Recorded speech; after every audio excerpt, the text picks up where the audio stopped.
কিনতে না হয়, আমাদের পেঁয়াজ কিনতে না হয়, এবং সামার অনিয়ন গ্রীষ্মকালীন পেঁয়াজ, আমাদের তো চৈতালি পেঁয়াজ হয় চৈত্র মাসে, কিন্তু সারা বছর যাতে পেঁয়াজ হতে পারে এই কারণে সামার অনিয়নের ব্যবস্থা করেছিলেন, যার কারণে আমরা স্বয়ংসম্পন্ন হতে পারি। আর পারবো না কেন? দেখুন, আগে আমাদের গরু আসতো কোরবানির সময়, নানা সময় ভারতের গরুর উপর আমাদের নির্ভর করতে হবে, ইন্ডিয়া বন্ধ করে দিয়েছে। বাংলাদেশ স্বয়ংসম্পন্ন গরুতে, বাংলাদেশের প্রতিটি গ্রামে গ্রামে বাড়িতে বাড়িতে গরুর ফার্ম, ছাগলের ফার্ম এত বেশি হয়েছে, আমাদের তো ভারতের উপর নির্ভর করতে হয় না, আমাদের পেঁয়াজের উপর নির্ভর করতে হবে না, আমাদের আদার উপর নির্ভর করতে হবে না, আমাদের অন্যান্য যে কৃষি আইটেম আমাদের আমদানি করতে হয় তার উপর নির্ভর করতে হবে না, যদি আমরা একটা একগ্রতা নিয়ে, যে স্বপ্নের কথা, যে একাগ্রতার কথা, যে দৃঢ়তার কথা ভারপ্রাপ্ত চেয়ারম্যান ক্রমাগতভাবে বলে এসছেন, আমরা সেটা যদি সত্যিকার অর্থে ইমপ্লিমেন্ট করতে পারি, জনগণের ইচ্ছায় শুভেচ্ছায় যদি আমরা ক্ষমতায় যাই। আর আমাদের সম্পদের অভাব কোথায়? আপনারা জানেন পৃথিবীর শ্রেষ্ঠতম কয়লা আমাদের এখানে হয়, এবং এর একটা বিরাট রিজার্ভ আছে, এবং মাইনেবল ডেপথের মধ্যে সেটা পাওয়া যায়, যে যতটুকু মাইনিং করা যায়, খনন করা যায়, তার মধ্যেই এটা পাওয়া যেতে পারে। পিট কয়লা, পৃথিবীর সবচেয়ে উৎকৃষ্ট মানের পিট কয়লা আমাদের এখানে আছে। আমাদের কাচের জিনিসপত্র তৈরি করার জন্য গ্লাস স্যান্ড পর্যাপ্ত আছে বাংলাদেশে। আমাদের চীনামাটির জিনিসপত্র তৈরি করার জন্য অনেক উপাদানের মধ্যে একটা হোয়াইট ক্লে, সেটাও প্রচুর পরিমাণে পাওয়া যায় চীনামাটির ক্রোকারিজ করার জন্য। অর্থাৎ ভারী ইন্ডাস্ট্রি করার জন্য আমাদের যে লোকালাইজেশন অফ র মেটেরিয়ালস, এই র মেটেরিয়ালসের কিন্তু তেমন যে খুব একটা অভাব আছে সেরকম তেমন অভাব নেই, হয়তো কিছু ইম্পোর্ট করতে হবে অন্যান্য রাসায়নিক এইসব বিষয়গুলো। যাই হোক, আমি বক্তব্য দীর্ঘায়িত করব না। আপনাদের বক্তব্যের মধ্যে থেকে যে উন্মাদনা, যে প্রাণের সঞ্চার হয়েছে, আজকেতে শত শত তরুণরা এখানে বসে আছে, প্রায় 1400 তরুণরা, তারা উদ্বুদ্ধ হবে এবং তারাও ভাববে এটাই তো জাতীয়তাবাদী রাজনীতি। জাতীয়তাবাদ মানে কি? অত বড় বড় পণ্ডিতের মানে ব্যাখ্যার দরকার নাই। জাতীয়তাবাদ মানে হচ্ছে অহংকার, নিজের সম্পর্কে অহংকার, নিজের দেশ সম্পর্কে অহংকার, নিজের স্বাধীনতা নিয়ে অহংকার। ওই যে একটা ছেলে প্রশ্ন করলো না যে আমাদের 71, আমাদের, আরে 52 তো আমাদের অহংকার, 71 আমাদের অহংকার। কারণ এই 71-এর সাথে বিএনপির নেতৃত্ব জড়িত, যে কথাটি এখানে মাহেদী বলে গেল। 90 আমাদের অহংকার, 24 আমাদের অহংকার।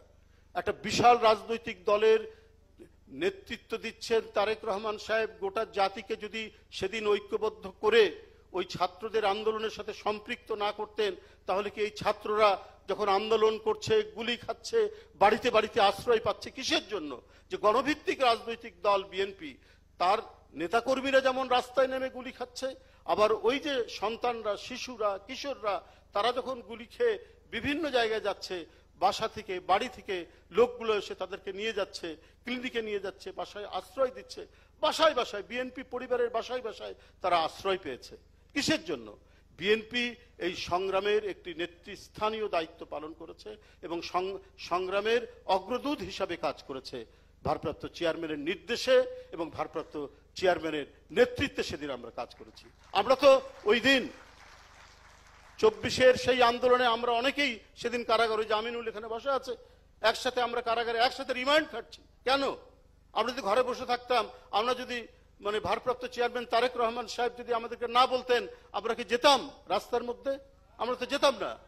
তো উনার এই সংগ্রাম যাতে বিজয় হয়, শেখ হাসিনার যাতে পতন হয়, আমাদের বহুদলীয় গণতন্ত্র যাতে প্রতিষ্ঠা পায়, এই কারণে আমাদের মতো কর্মীরা আমরা সেদিন রাস্তায় নেমেছিলাম। বলে ওই যে আমাদের নিপুণ, তোর কেবল তার একটা সার্জারি হয়েছে, ও বেচারিকে দেখলাম যে ওই অবস্থায় তাকে ধরে নিয়ে এসে ইয়ের মধ্যে নিয়ে গেছে। এই যে টোটাল যে মানে যে ঘটনাটা আন্দোলনে, তো 24 কার অর্জন? 24 বিএনপির অর্জন। এবং সেই 24, 90, 71, 52 কেন বললাম? 52-র ভাষা আন্দোলনের অনেক নেতা বিএনপির গুরুত্বপূর্ণ নেতা ছিলেন। বিএনপি এখনো বেঁচে আছেন, ব্যারিস্টার জমির উদ্দিন সরকার, তাছাড়া অনেকে মারা গেছেন কারণ তাদের বয়স হচ্ছে। তো আমাদের ইতিবাচক আন্দোলন, আমাদের জাতির গৌরবের আন্দোলন, গর্ব করার আন্দোলন এবং অর্জনের সাথে বিএনপির ইতিহাস ওতপ্রোতভাবে জড়িত। সবাইকে ধন্যবাদ। খোদা হাফেজ।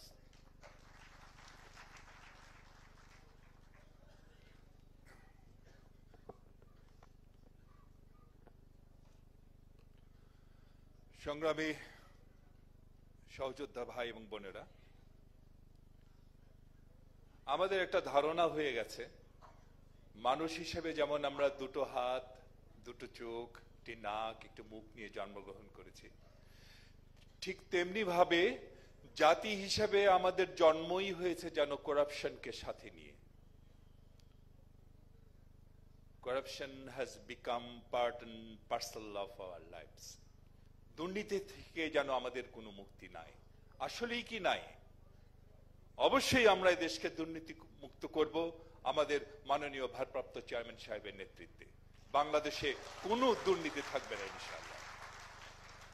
এতক্ষণ যে আলোচনাগুলো হলো, আপনাদের মনে কি বিশ্বাস হয় না যে এই বিষয়গুলো যদি আমরা এস্টাবলিশ করতে পারি, যে কাজগুলোর কথা এতক্ষণ আলোচনা হলো, সেগুলো যদি আমরা করতে পারি, তাহলে আমরা একটা ভিন্ন বাংলাদেশ পাবো? বিশ্বাস হয় না আমরা কি একটু উন্নত বাংলাদেশ পাবো? এই যে বিষয়গুলো, হ্যাঁ, কর্মসংস্থান, খতিব, ইমাম, মুয়াজ্জিম সাহেবদের সামাজিক মর্যাদা, নদী, খাল, বিল, পরিবেশ রক্ষায়, তারপর ক্রীড়া উন্নয়ন, তারপর আনন্দময় শিক্ষা, সুস্বাস্থ্যের বাংলাদেশ, তারপর কৃষক কার্ড, ফ্যামিলি কার্ড, এসব কিছুই যার ব্রেন চাইল্ড, যার মস্তিষ্ক প্রসূত, তিনি হচ্ছেন আমাদের মাননীয় ভারপ্রাপ্ত চেয়ারম্যান জননেতা জনাব তারেক রহমান। আজকের সভার প্রধান অতিথি উনি এখন আজকের সভার সমাপ্তি বক্তব্য রাখবেন। ধন্যবাদ সবাইকে। বিসমিল্লাহির রহমানির রহিম। দেশ গড়ার পরিকল্পনা, এই অনুষ্ঠানের সম্মানিত সভাপতি জনাব রুহুল কবির রিজভী, মঞ্চে উপস্থিত জয়েন্ট সেক্রেটারি সোহেল সহ আমার সামনে উপস্থিত আলোচক বৃন্দ এবং ছাত্র দলের প্রিয় ভাই ও বোনেরা, আসসালামু আলাইকুম। প্রিয় ভাই বোনেরা, আজকে আমরা এখানে যেই বিষয়গুলো নিয়ে সারাদিন আলোচনা হয়েছে, আলাপ হয়েছে, আমি যখন জয়েন করেছি, লাইনে কানেক্ট হয়েছি, তখন আমি দেখলাম বেশ কয়েকজন তোমরা বিভিন্ন বিষয়ে প্রশ্ন করেছো আমাদের কয়েকজন আলোচক বৃন্দকে, যারা তোমাদের সামনে তুলে ধরেছে বিষয়গুলো। তোমরা বিভিন্ন তোমাদের মনের মধ্যে যে প্রশ্ন আছে সেই প্রশ্নগুলো তাদের সামনে তোমরা তুলে ধরেছো। প্রশ্ন থাকাটাই স্বাভাবিক। আমাদের অনুষ্ঠানটার নাম আমরা আজকে কি দিয়েছি? আমাদের অনুষ্ঠান নামটাই আমরা দিয়েছি দেশ গড়ার পরিকল্পনা। প্রিয় ভাই বোনেরা, তোমরা যদি, নিশ্চয়ই তোমাদের মধ্যে অনেকেই জানো, যদিও তোমরা ইতিহাসের পাতা থেকে তোমরা জানো, বিভিন্নভাবে তোমরা জানো, শুনেছো, যারা সিনিয়র নেতৃবৃন্দ আছে সবার কাছ থেকে তোমরা তোমাদের জুনিয়র যারা আছে তাদেরকে নিশ্চয়ই বলেছো। এখানে আমাদের আজকে সভাপতি সাহেব ওনার বক্তব্যে একটি কথা বলেছেন যে দেশ স্বাধীনের পরে, 90-এর স্বৈরাচারের আন্দোলনের পরে বিভিন্ন সময় দেশ যখন সংকটের সময় ছিল, সংকটের ভিতর দিয়ে গিয়েছে, এবং তারপরে বাংলাদেশের জনগণ যখন বিএনপিকে দেশ পরিচালনার দায়িত্ব দিয়েছে, তখন ধীরে ধীরে কিন্তু বিএনপি অবস্থার পরিবর্তন ঘটিয়েছে, অবস্থার উন্নতি ঘটিয়েছে বিএনপি। প্রিয় ভাই বোনেরা, এই মুহূর্তে আমরা যদি দেখি, আমরা আগামী 2 মাস পরে একটি নির্বাচন প্রত্যাশা করছি। এই দেশটি গত 16 বছর যেই স্বৈরাচার পালিয়ে গিয়েছে, যেই স্বৈরাচারকে বাংলাদেশের জনগণ বিতাড়িত করেছে আন্দোলনের মাধ্যমে, সেই স্বৈরাচার এই দেশের প্রত্যেকটি ক্ষেত্রকে কিভাবে ধ্বংস করে দিয়ে গিয়েছে, এটি আমরা জীবনের পরতে পরতে অনুভব করতে পারি। কিভাবে দেশের অর্থনৈতিক ব্যবস্থা ভেঙে দিয়ে গিয়েছে, কিভাবে দেশের আইন শৃঙ্খলা ভেঙে দিয়ে গিয়েছে, কিভাবে দেশের শিক্ষা ব্যবস্থাকে ধ্বংস করে দিয়ে গিয়েছে, কিভাবে দেশের স্বাস্থ্য ব্যবস্থাকে ধ্বংস করে দিয়ে গেছে, কিভাবে দেশের প্রাকৃতিক অবস্থাগুলোকে, নদী, নালা, খাল, বিল, বন, জঙ্গলকে ধ্বংস করে দিয়ে গিয়েছে, কিভাবে দেশের কৃষি, যেটাই বলি না কেন, সব কিছুকে যেভাবে ধ্বংস করে দিয়ে গিয়েছে, এর ভুক্তভোগী কিন্তু এই দেশের মানুষ। এখন একটি রাজনৈতিক দল হিসাবে এবং এই মুহূর্ত পর্যন্ত আত্মবিশ্বাসের সঙ্গে আমরা বলতে পারি বাংলাদেশের জনপ্রিয় রাজনৈতিক দল হিসাবে বিএনপির দায়িত্ব হচ্ছে দেশকে সঠিকভাবে পরিচালনা করা। দেশের মানুষ যখন বিএনপিকে দেশের দায়িত্ব পরিচালনার দায়িত্ব দেবে, প্রিয় ভাই বোনেরা, যেদিন স্বৈরাচার পালিয়ে যায় আমাকে মহাসচিব সাহেব তখন ফোন করলেন, ফোন করে বললেন যে জাতীয় সরকার গঠিত করলে ভালো হয় কিনা অথবা আমরা জাতীয় সরকারে যাব কিনা। তখন বিভিন্ন রকম একটা হেফাজত কন্ডিশন। আমি তখন বলেছিলাম যে আমরা জনগণের রায় মাথা পেতে নেব, আমরা জনগণের কাছে যাব, আমরা জনগণ যে সিদ্ধান্ত দিবে তাই আমরা মাথা পেতে নেব। কাজেই আমি সেই মুহূর্তে মনে করেছিলাম যে জাতীয় সরকারে আমরা যাব না, আমাদের লক্ষ্য আমাদের উদ্দেশ্য সবকিছু নিয়ে আমরা জনগণের সামনে দাঁড়াবো। আমরা স্লোগানে বলি যে জনগণই আমাদের সকল ক্ষমতার রাজনৈতিক ক্ষমতার উৎস। কাজে জনগণই যদি আমাদের রাজনৈতিক ক্ষমতার উৎস হয়ে থাকে তাহলে কেন আমরা জনগণের সামনে গিয়ে দাঁড়াবো না? আমাদের লক্ষ্য বলবো দেশকে নিয়ে জনগণকে নিয়ে, আমাদের উদ্দেশ্য বলবো দেশকে নিয়ে জনগণকে নিয়ে, এবং জনগণ যে সিদ্ধান্ত দিবে আমরা মাথা পেতে সে সিদ্ধান্ত নিব। প্রিয় ভাই বোনেরা, তোমাদের নিশ্চয়ই মনে আছে আজকে থেকে প্রায় 3 বছর আগে বাংলাদেশে তখনও স্বৈরাচার বিপুল দাপটে এই দেশকে, দেশের মানুষের বাক স্বাধীনতার গলা টিপে রেখেছে, দেশের মানুষের রাজনৈতিক অধিকারের গলা টিপে রেখেছে। কিন্তু সেই রক্তচক্ষুকে উপেক্ষা করে আমরা দেশের মানুষের সামনে সংস্কার প্রস্তাব দিয়েছিলাম, যেটি 31 দফা হিসেবে পরিচিত সকলের কাছে, তাই নয়? মনে আছে নিশ্চয়ই তোমাদের। এই 31 দফার মধ্যে তোমরা এই 31 দফা মানুষের কাছে নিয়ে গিয়েছ। আজকে আমরা 31 দফার ভেতর থেকে বিভিন্ন শ্রেণীর মানুষের কিভাবে আমরা ভাগ্যের পরিবর্তন ঘটাতে পারি সংক্ষেপে তোমাদের সামনে আজকে 8টি সাবজেক্ট উপস্থাপন করা হয়েছে। এর মধ্যে আছে, এখানে এক বোন বলেছে আহ, সে ক্ষুদ্র জনগোষ্ঠীর প্রতিনিধিত্ব হিসেবে বলেছে, তার প্রশ্নটি অন্যরকম ছিল। অন্য অন্য অনেকেই বলেছে, শিক্ষা নিয়ে বলেছে, অনেক কিছু নিয়ে বলেছে। দেখো, বাংলাদেশ যখন 1971 সালে স্বাধীন হয়, সেই স্বাধীনতা যুদ্ধে লক্ষ লক্ষ মানুষ যুদ্ধ করেছে, লক্ষ লক্ষ মানুষ প্রাণ দিয়েছে যুদ্ধে। অর্থাৎ দেশটি স্বাধীন করার জন্য কিন্তু লক্ষ লক্ষ মানুষকে এক কাতারে এসে দাঁড়াতে হয়েছে। আজকে আমরা দেশ গড়ার পরিকল্পনা, এই কাজটি যদি আমাদেরকে সফল করতে হয়, সারাদিন যে সকল বিষয় নিয়ে তোমরা আলোচনা করলে, এই কাজগুলোকে নিয়ে যদি আমাদের সফল করতে হয়, অর্থাৎ দেশকে যদি সামনে নিয়ে যেতে হয়, মানুষকে যদি তার অবস্থান পরিবর্তন করে ভালো অবস্থানে নিতে হয়, তাহলে আমাদের সকলকে কাঁধে কাঁধ মিলিয়ে কাজ করতে হবে। আমি গত 5ই আগস্টের পর থেকে আমি গত প্রায় 1 বছরের বেশি সময় ধরে বলে আসছি যে আমাদের সামনের সময়গুলো কিন্তু খুব ভালো নয়। সামনে অনেক কঠিন সময়ে অপেক্ষা করছে আমাদের জন্য। বিভিন্নভাবে বিভিন্ন রকম ষড়যন্ত্র বিভিন্ন জায়গায় হচ্ছে। এই ষড়যন্ত্র রুখে দিতে পারে এই দেশের জনগণ, এবং এই ষড়যন্ত্র জনগণকে নিয়ে সাথে রুখে দিতে পারে বিএনপি, বাংলাদেশ জাতীয়তাবাদী দল। এই ষড়যন্ত্র এই ষড়যন্ত্র রুখে দেবার একমাত্র উপায় হচ্ছে গণতন্ত্র, গণতন্ত্র এবং গণতন্ত্র। আমরা যদি গণতন্ত্রকে প্রতিষ্ঠিত করতে পারি, যে কোনো মূল্যে জনগণের মতামতকে প্রতিষ্ঠিত করতে পারি, তাহলে অবশ্যই অনেক ষড়যন্ত্রকে আমরা রুখে দিতে পারবো। কিন্তু ষড়যন্ত্রকে রুখে দিতে পারলেও তারপরেও কিন্তু সামনে অনেক কঠিন সময়। একটু আগেই আমি বলেছি, এবং তোমরা নিজেরাও জানো, তোমরা আজকে ছাত্র দলের প্রতিনিধি হিসাবে এখানে প্রত্যেকে উপস্থিত আছো, ছাত্র হিসাবে তোমাদের নিজেদের ধারণা আছে। প্রত্যেকটি ক্ষেত্রে একটি অরাজকতা বিরাজ করছে। কাজে আমরা এখানে আজকে অর্থনীতি নিয়ে আলাপ করেছি। আমরা এখানে তরুণ যে সমাজ, কয়েকজন তোমরা প্রশ্ন করেছো, তরুণ যে সমাজ, তাদের সামনে সবচেয়ে বড় যেই সমস্যাটি তাদের কর্মসংস্থানের বিষয়, এই কর্মসংস্থানের বিষয় নিয়ে আমরা আজকে এখানে আলাপ করেছি। আমরা দেশের মানুষের স্বাস্থ্য নিয়ে এখানে আলোচনা করেছি।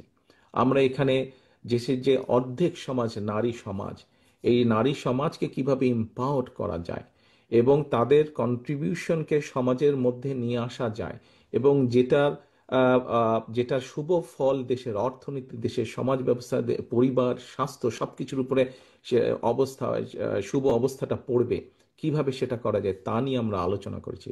দেশের পরিবেশ নিয়ে আমরা আলোচনা করেছি, দেশের শিক্ষা ব্যবস্থা নিয়ে আমরা আলোচনা করেছি, কিভাবে শিক্ষা ব্যবস্থাকে আমরা গড়ে তুলতে পারি, কিভাবে শিক্ষকদেরকে আমরা গড়ে তুলতে পারি সুন্দরভাবে, কারণ শিক্ষকদেরকে যদি আমরা গড়ে তুলতে পারি তাহলে ভবিষ্যৎ শিক্ষা ব্যবস্থাকেও সুন্দরভাবে গড়ে তুলতে পারবো।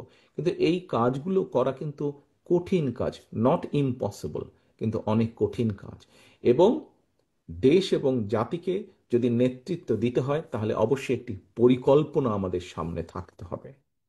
প্রিয় ভাই বোনেরা, তোমরা আজকে যখন এই হলে এসে বসেছো, তোমাদের আলোচনা শুরু হয়েছে, তোমরা যে আলোচনা শুরু হবার সময় তোমাদেরকে প্রত্যেকে একটা করে ফোল্ডার দেওয়া হয়েছে, এবং কিছুক্ষণ পরে, খুব সম্ভবত লাঞ্চের পরে, তোমাদের সকলকে আলাদা আবার হাতে হাতে একটা লিফলেট দেওয়া হয়েছে না তোমাদের? সেই লিফলেটের মধ্যে কি আছে? সেই লিফলেটের মধ্যে কি আছে আমি বলছি। আলাদা একটি লিফলেট তোমাদেরকে দেওয়া হয়েছে। এখানে সোহেল, আজকে যে অনুষ্ঠান পরিচালনা করছে আমাদের জয়েন্ট সেক্রেটারি সোহেল, তার বক্তব্যে সোহেল কিন্তু একটি গুরুত্বপূর্ণ কথা বলেছে। আমি ব্যক্তিগতভাবে বিশ্বাস করি একটি বিষয়, আমরা যতগুলো পরিকল্পনা নিয়েছি, এই পরিকল্পনাগুলোকে সফল করতে হলে যেরকম আমাদের যোগ্য ব্যক্তিদেরকে বিভিন্ন জায়গায় দায়িত্ব দিতে হবে, কিন্তু তার থেকেও দুইটি বড় ইম্পর্টেন্ট বিষয় আছে, যেই দুইটি বিষয়কে যে কোনো মূল্যে আমাদেরকে অ্যাড্রেস করতে হবে। এবং এই দুইটি বিষয়কে যদি আমরা অ্যাড্রেস করতে না পারি, আমাদের পুরো জাতি এবং দেশ সংকটের মধ্যে পড়বে। কি দুটি বিষয়? এক, দুর্নীতি, যে কোনো মূল্যে এই দুর্নীতির লাগাম টেনে ধরতে হবে। দুই, আইন শৃঙ্খলা পরিস্থিতি, যে কোনো মূল্যে আইন শৃঙ্খলা পরিস্থিতির লাগাম টেনে ধরতে হবে। যদি আমরা দুর্নীতি এবং আইন শৃঙ্খলা যদি আমরা দুর্নীতি এবং আইন শৃঙ্খলার লাগাম টেনে ধরতে না পারি, তাহলে আমরা যে পরিকল্পনাগুলি গ্রহণ করেছি মানুষের স্বাস্থ্য নিয়ে, দেশের ভবিষ্যৎ সন্তানদের শিক্ষা ব্যবস্থা নিয়ে, নারী সমাজকে এম্পাওয়ার্ড করার জন্য, দেশের কৃষি ব্যবস্থা, প্রত্যেকটি পরিকল্পনা আমাদের বাধাগ্রস্ত হবে, স্লো হয়ে যাবে আমাদের। সেজন্যই আমাদের সরকার গঠনের সুযোগ পাওয়ার সাথে সাথে সর্বপ্রথমে আমাদেরকে নজর দিতে হবে, সর্বপ্রথমে আমাদেরকে ব্যবস্থা করতে হবে দুর্নীতির লাগাম কিভাবে আমরা টেনে ধরব। প্রিয় ভাই বোনেরা, তোমাদের হাতে যে লিফলেটটা দেওয়া হয়েছে, এই লিফলেটের মধ্যে একদম তথ্য দিয়ে উপস্থাপন করা হয়েছে যে বিএনপি 2001 সাল থেকে 2006 সাল পর্যন্ত যখন দেশ পরিচালনার দায়িত্বে ছিল, তার আগে যেই স্বৈরাচারকে বিদায় করা হয়েছিল, সেই স্বৈরাচার যখন দেশ ক্ষমতায় ছিল, সেই সময় কিভাবে তারা দুর্নীতিতে দুর্নীতি ছেয়ে ফেলেছিল দেশকে, এবং 2001 সালে দায়িত্ব পাবার পরে কিভাবে খালেদা জিয়ার সরকার ধীরে ধীরে ধীরে ধীরে দুর্নীতির অবস্থার উন্নতি ঘটিয়েছিল, দুর্নীতি থেকে ধীরে ধীরে কিভাবে দেশকে বের করে নিয়েছিল, একটি আন্তর্জাতিক সংস্থার যে অ্যানালাইসিস, সেই অ্যানালাইসিস একদম পুরা সুন্দরভাবে তোমাদের সামনে তুলে দেওয়া হয়েছে সেই লিফলেটটার মধ্যে। কাজেই আমরা দৃঢ়ভাবে, অত্যন্ত আত্মবিশ্বাসের সঙ্গে বলতে পারি, এই বাংলাদেশে যদি দুর্নীতির লাগাম টেনে ধরতে পারে, তাহলে একমাত্র বাংলাদেশ জাতীয়তাবাদী দলই পক্ষেই সেটা সম্ভব। সেটি করা সম্ভব একমাত্র কারণ আমরা অতীতে করেছি, আমরা ইনশাল্লাহ ভবিষ্যতে দেশের মানুষ ভবিষ্যতে ইনশাল্লাহ আমরা সেই কাজটি করিয়ে দেখাতে পারবো। প্রিয় সহকর্মীবৃন্দ, কেউ কেউ বলে থাকে স্বৈরাচার যেভাবে বিএনপি সম্পর্কে, এই যে স্বৈরাচার, পলাতক যে স্বৈরাচার, তারা বিএনপির সম্পর্কে যেসব মিথ্যা প্রপাগান্ডা ছড়াতো, আমরা ইদানিং লক্ষ্য করছি কিছু কিছু ব্যক্তি বা দল ঠিক একই সুরে গান গাইছে বা একই সুরে কতগুলো কথা বলার চেষ্টা করছে। এখন প্রশ্ন হচ্ছে, তাদেরও তো দুইজন ব্যক্তি আমাদের সাথে সেই সময় সরকারে ছিল। এই দুজন ব্যক্তি পৃথিবীতে আর নেই। দুজনই সিনিয়র মানুষ, দুজনই সিনিয়র রাজনীতিবিদ ছিলেন তারা। তারা গত হয়েছেন। কাজেই যে মানুষ নেই তাদের সম্পর্কে অবশ্যই খারাপ কথা বলা উচিত নয়, তাদের প্রতি পরিপূর্ণ সম্মান রেখেই বলতে চাই, সেই দুইজন ব্যক্তির বিএনপি সরকারে শেষ দিন পর্যন্ত থাকা প্রমাণ করে দেয়, এক, দুটো জিনিস প্রমাণ করে যৌক্তিকভাবে। এক, তারা অবশ্যই পূর্ণ কনফিডেন্স ছিল খালেদা জিয়ার উপরে যে খালেদা জিয়া দুর্নীতির বিরুদ্ধে যুদ্ধ করছে, সেজন্যই তারা শেষ দিন পর্যন্ত ছিল, সেজন্যই তারা শেষ দিন পর্যন্ত ছিল। এখন তাদের দলের অন্য যে যত বড় বড় কথা বলি কি না কেন, খালেদা জিয়া শেষ দিন পর্যন্ত দুর্নীতির বিরুদ্ধে যুদ্ধ করেছে এবং দুর্নীতির অবস্থার পরিবর্তন ঘটেছে, এই আত্মবিশ্বাস তাদের মধ্যে ছিল। তারা দেখেছিল সেই সরকারকে, কারণ তো সরকারের ভেতরেই ছিল, সেজন্যই তারা শেষ দিন পর্যন্ত এই বিএনপি সরকারের সাথে তারা ছিল। আমরা এইভাবেই ধরে নিব, আমরা অন্য কিছু বলতে চাই না। কেউ কেউ বলে থাকে যে কেউ কেউ বলে থাকে যে তাদের বিরুদ্ধে কোনো কিছু অভিযোগ পাওয়া যায় না। আজকে যখন নিরপেক্ষ কোর্ট বসেছে, স্বৈরাচারের সময় আমরা দেখেছি কিভাবে আদালতকে ইনফ্লুয়েন্স করা হতো, কিন্তু স্বৈরাচার পালিয়ে যাওয়ার পরে মোটামুটি আমরা বলতে পারি যে আদালত এখন নিরপেক্ষতা আমরা আশা করি। সেই নিরপেক্ষ আদালত থেকে আমরা দেখেছি কারো বিরুদ্ধেই কোনো জিনিস প্রমাণিত হয়নি, এটি ছিল প্রোপাগান্ডা। কাজেই আমাদেরকে আজকে এই এই এই কনক্লুশনই আসতে হবে যে একমাত্র বিএনপি পেরেছিল দেশকে দুর্নীতি থেকে বের করে নিয়ে আসতে। ইনশাল্লাহ আগামী দিনেও বিএনপি পারবে। এবার আসো আইন শৃঙ্খলা। এবার আসো আরেকটি বিষয় আমি উল্লেখ করতে চাই তোমাদের সামনে, সেটি হচ্ছে আইন শৃঙ্খলা পরিস্থিতি। প্রিয় ভাই বোনেরা, তোমাদের অনেকেরই বয়স তখন আজকে থেকে অনেক কম ছিল, কিন্তু তোমরা নিশ্চয়ই শুনেছ অনেক মানুষের কাছে, সহকর্মী হোক, পরিবারের সদস্য হোক, আত্মীয় স্বজন হোক, বিগত বিএনপি সরকারের সময় আমরা বিভিন্ন আইন শৃঙ্খলা বাহিনী তৈরির মাধ্যমে আমরা দেশে আইন শৃঙ্খলা পরিস্থিতির উন্নতি ঘটিয়েছিলাম। হ্যাঁ, পরবর্তীকালে আমরা দেখেছি যে এই যে বিগত যে স্বৈরাচার পালিয়ে গেছে, তারা তাদের ক্ষমতার অপব্যবহার করে সেই আইন শৃঙ্খলা বাহিনীকে রাজনৈতিক স্বার্থে ব্যবহার করেছিল এবং রাজনৈতিক স্বার্থে ব্যবহার করে পুরা জাতি দেশকে বিশ্বের সামনে কলঙ্কিত করেছে। সেই আইন শৃঙ্খলা বাহিনীকেও তারা কলঙ্কিত করেছে, সেটি হচ্ছে তারা অপব্যবহার করেছিল। কিন্তু বিএনপি দেশের স্বার্থে কোনো কিছু বিবেচনা, রাজনৈতিক প্রিফারেন্স না দিয়ে বরঞ্চ কিভাবে মানুষের শান্তি শৃঙ্খলা প্রতিষ্ঠিত করা যায়, কিভাবে দেশের আইন শৃঙ্খলা প্রতিষ্ঠিত করা যায়, তার প্রতি মনোযোগী ছিল। সেটাই ছিল বিএনপির কাছে প্রায়োরিটি। কাজেই তোমাদের নিশ্চয়ই তোমাদের ধারণা আছে, মনে আছে যে মোটামুটি ভাবে সেই সময় 2003, 4, 5, 6 দিকে মোটামুটি ভাবে ধীরে ধীরে আইন শৃঙ্খলা পরিস্থিতি ধীরে ধীরে উন্নতি হতে থাকে দেশের। আমি আমার নিজের একটি ঘটনার কথা তোমাদের সামনে তুলে ধরি। একদিন সেটি খুব সম্ভব 2004-5 দিকে হবে, 5 দিকের ঘটনা। আমি রাত্রেবেলায় অফিস থেকে বাড়িতে ফিরছি, আমি নিজেই গাড়ি চালাচ্ছিলাম ক্যান্টনমেন্টের কাছাকাছি যখন বাসায় পৌঁছেছি। ক্যান্টনমেন্টে তোমাদের হয়তো অনেকের ধারণা আছে, শহীদ আনোয়ার উচ্চ বালিকা বিদ্যালয় একটি আছে, স্কুল আছে। সেই স্কুলের পরেই আমাদের যে বাসাটি ছিল, সেই স্কুলের পরে। তো ওইখানে একটি চৌরাস্তার মতন ছিল তখন, এখন আছে কিনা আমি জানি না, একটি চৌরাস্তার মতন ছিল, সেখানে একটি ট্রাফিক সিগন্যাল ছিল। তো লাল বাতির কারণে আমি ওখানে দাঁড়িয়েছি। তো আমি গাড়ির জানলাটা আমার নামানো ছিল, তো আমি যেহেতু সোজা যাবো ওই জন্য আমি লেফট লেনে দাঁড়িয়ে আছি, আর ওইদিকে বনানী রেল চেক পোস্ট দিয়ে বেরিয়ে যায় রাস্তাটি আছে। তো আমার পাশে একটি মিশুক দাঁড়ালো এসে। তো হঠাৎ মিশুকালা আমাকে এ ভাই বলে ডাক দিচ্ছে। তা আমি তাকালাম, তা আমাকে বলে, আপনি তারেক জিয়া না? আমি বললাম যে হ্যাঁ, আমি তারেক জিয়া। তো ভাই, আপনারা এই যে বিভিন্ন বাহিনী সৃষ্টি করেছেন, এর মাধ্যমে আমরা অনেক শান্তিতে আছি। আমরা কেন, কিভাবে? বলে ভাই, আগে এই যখন গলি টলিতে আমরা যাত্রী নিয়ে যেতাম প্রায় ছিনতাইয়ের মুখোমুখি হতাম, কিন্তু গত কিছুদিন ধরে আমরা অনেক শান্তিতে আছি, আমরা নিরাপদে আছি, আমাদের আর এইসবের মুখোমুখি হতে হয় না, বলা যায় মোটামুটি একদম আমরা নিরাপদ আছি।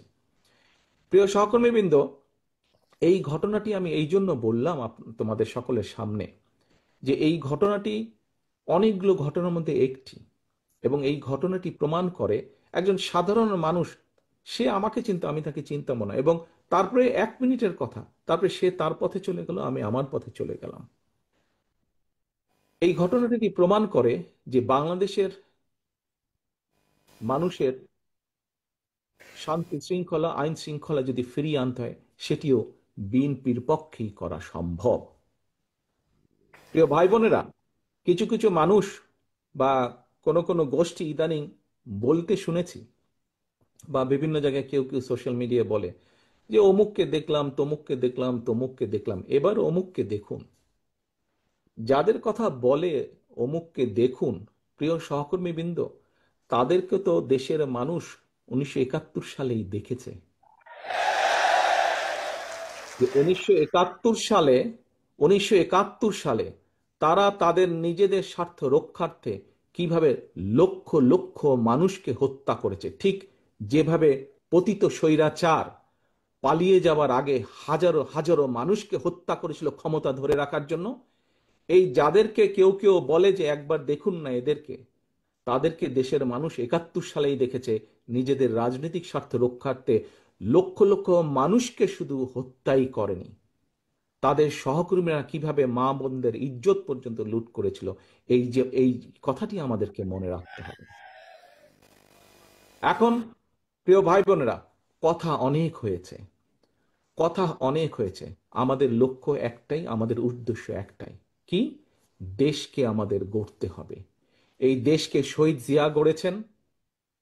দেশ স্বাধীনের পরে যখন এই দেশে দুর্ভিক্ষ হয়েছে, শহীদ জিয়া যখন দেশ পরিচালনার দায়িত্ব পেয়েছিলেন, এই দুর্ভিক্ষ কবলিত দেশকে উনি খাদ্য রফতানির দেশে পরিণত করেছিলেন। ঠিক একইভাবে পরবর্তীতে 90 স্বৈরাচারের পরে এই দেশকে আবারও দেশনেত্রী খালেদা জিয়া গড়েছিলেন। 2001-এর পরে আবারও ধ্বংসপ্রাপ্ত দেশকে, একটু আগেই বললাম তোমাদের সামনে একদম তথ্য প্রমাণ আছে, দুর্নীতি নিমজ্জিত একটি দেশকে কিভাবে খালেদা জিয়া আবার উপরে উঠে নিয়ে এসেছিলেন। প্রিয় সহকর্মীবৃন্দ, অনেক আলাপ হয়েছে, অনেক তর্ক বিতর্ক হয়েছে। গত 1 বছর ধরে আমরা দেখেছি, পত্রিকার পাতা খুললেই, টিভি চালালেই, ইউটিউবে গেলেই আমরা দেখেছি বিভিন্ন সংস্কার নিয়ে আলোচনা হয়েছে।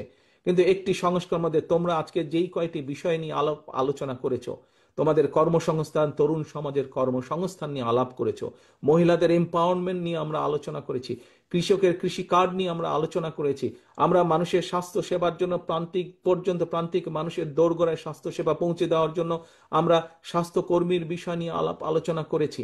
আমরা আরো আলোচনা করেছি কিভাবে আমরা খাল খনন করব, কিভাবে আমরা বৃক্ষরোপণ করব। তোমাদের কাছে একটি প্রশ্ন, বিগত 1 বছর ধরে আমরা যে সংস্কার আলোচনা দেখলাম, বহু দলের এই যে সরকার যে উদ্যোগ গ্রহণ করেছিল, এগুলি, এই যে আজকে তোমরা এই যেই বিষয়গুলি নিয়ে আলোচনা করেছো, সেই বিষয়গুলো কি তোমরা মনে করো এই প্রত্যেকটি বিষয় প্রত্যেকটি সাধারণ মানুষের জীবনের সাথে সম্পর্কিত? তোমরা কি মনে করো? তোমরা সারাদিন যেই বিষয়গুলি নিয়ে আলাপ করেছো, তোমরা কি মনে করো যে এই প্রত্যেকটি বিষয় সাধারণ মানুষের সাথে, জীবনের সাথে সম্পর্কিত? Yes or no? ইয়েস কি ইয়েস? সম্পর্কিত? ওকে, তাহলে সম্পর্কিত। প্রিয় সহকর্মীবৃন্দ, হ্যাঁ, যেগুলা সংস্কার নিয়ে আলাপ হয়েছে, এর মধ্যে বিএনপিও 3 বছর আগে অনেক কিছু বলেছে, সেই সংস্কারগুলো প্রয়োজন। তবে সবচাইতে বেশি প্রয়োজন মানুষের ভাগ্যের পরিবর্তন। এবং আজ সারাদিন তোমরা যা আলোচনা করেছিল, এই কাজগুলো যদি আমরা করতে পারি, তাহলেই একমাত্র মানুষের ভাগ্যের পরিবর্তন করা সম্ভব। এবং মানুষের ভাগ্যের পরিবর্তন হলে, মানুষের যখন তরুণ যুবক যুবতীরা যখন চাকরি বাকরি কর্মসংস্থান করতে পারবে, কৃষক যখন কৃষি কার্ডের মাধ্যমে ধীরে ধীরে স্বাবলম্বী হয়ে উঠবে, নারী যখন ফ্যামিলি কার্ডের মাধ্যমে ধীরে ধীরে স্বাবলম্বী হয়ে উঠবে, যখন আমরা দেশের মানুষের আস্তে আস্তে ধীরে ধীরে রোগীর সংখ্যা কমিয়ে ফেলতে পারবো, যখন আমাদের খাল বিলগুলোতে পানি থাকবে, বন্যা হবে না, তখনই মানুষের ভাগ্যের পরিবর্তন ঘটবে। এবং মানুষের ভাগ্যের পরিবর্তন ঘটা মানে দেশের ভাগ্যের পরিবর্তন ঘটবে। প্রিয় ভাই বোনেরা, বিএনপি বাংলাদেশকে সিঙ্গাপুরও বানাতে চায় না, মালয়েশিয়াও বানাতে চায় না, কানাডাও বানাতে চায় না, যুক্তরাষ্ট্র বানাতে চায় না। আমরা চাই একটি স্বাবলম্বী বাংলাদেশ, যেই বাংলাদেশে মানুষ দেশের ভিতরে কর্মসংস্থানের ব্যবস্থা থাকবে, খেয়ে পরে বেঁচে থাকবে, শান্তিতে থাকবে, যেখানে দুর্নীতি নিয়ন্ত্রণ থাকবে, দুর্নীতির লাগাম টেনে ধরতে আমরা সক্ষম হব। সেরকম একটি বাংলাদেশ চাই। অনেক কথা হয়েছে, আসো প্রথমেই আমি বলেছি দেশ স্বাধীন সকলে কাঁধে কাঁধ মিলিয়ে করেছি।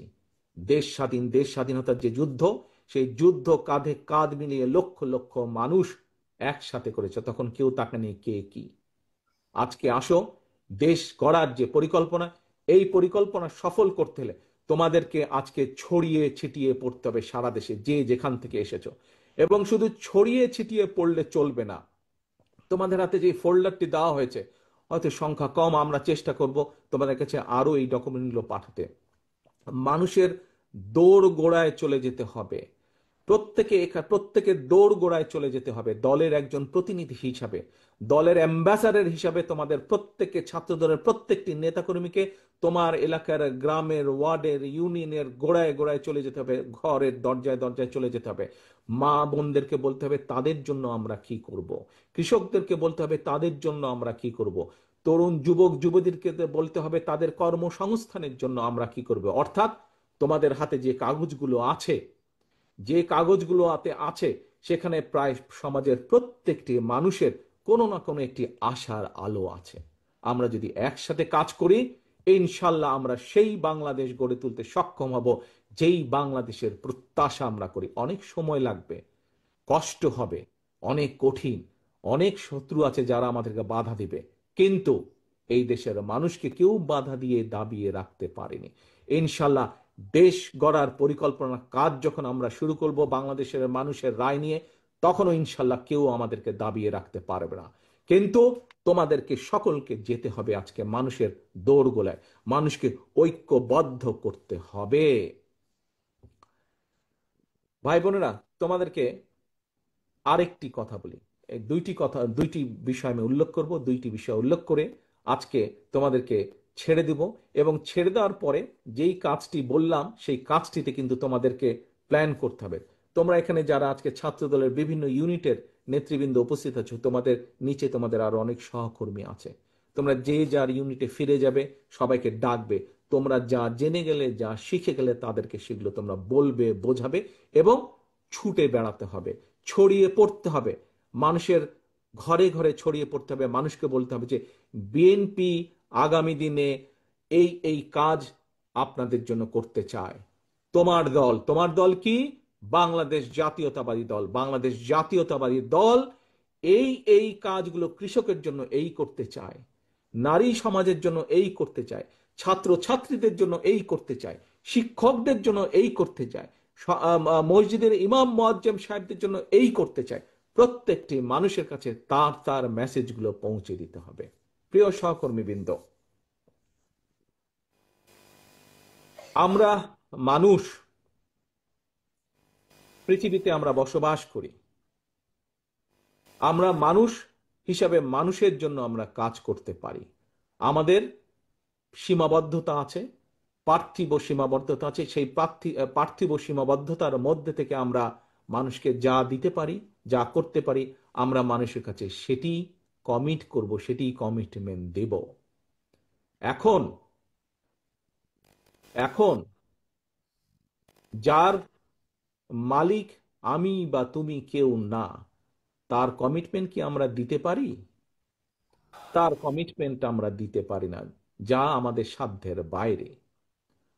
এখানে আমরা মুসলমান আছি, অন্য ধর্মের মানুষ এখানে উপস্থিত আছে। মুসলমান হিসেবে আমরা বিশ্বাস করি এই পৃথিবীতে এবং পৃথিবীর বাইরে যাবতীয় যা কিছু আছে, আমরা যা কল্পনা করি, যা কল্পনা করতে পারি না, সকল কিছুর মালিক একমাত্র আল্লাহ তাআলা, একমাত্র আল্লাহ রাব্বুল আলামিন।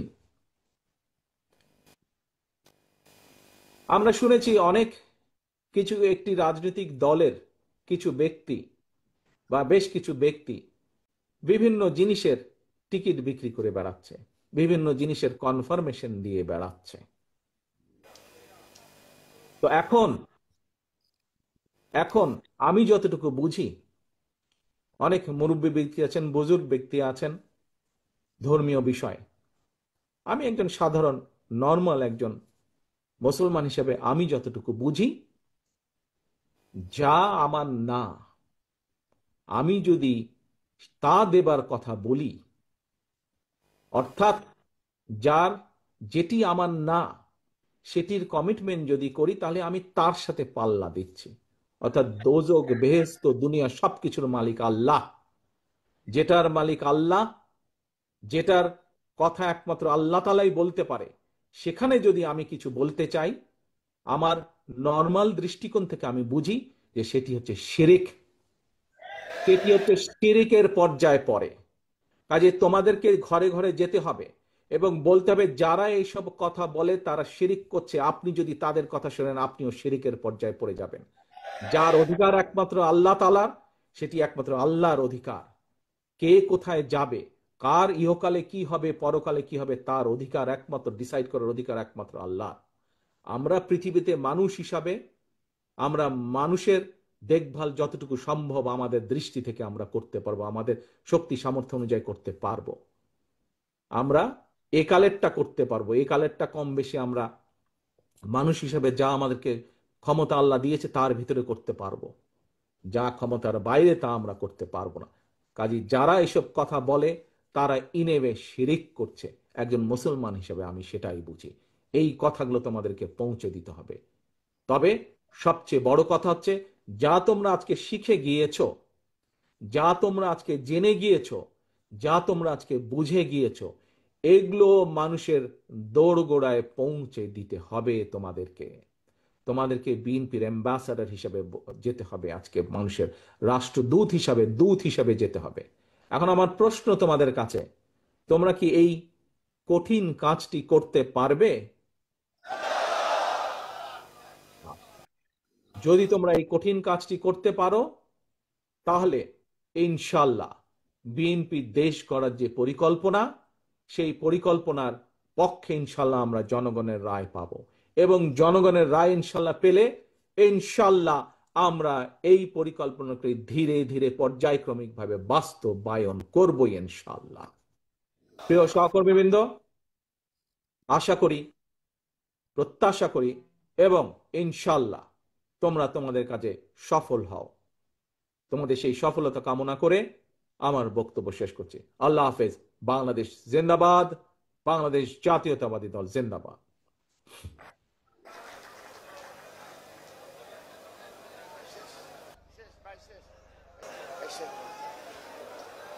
বাংলাদেশ জাতীয় সকল পর্যায়ের নেতা কর্মীদের পক্ষ থেকে মাননীয় ভারপ্রাপ্ত চেয়ারম্যান মহোদয়কে অসংখ্য ধন্যবাদ জানাচ্ছি আজকে আমাদের এই সময় দেওয়ার জন্য।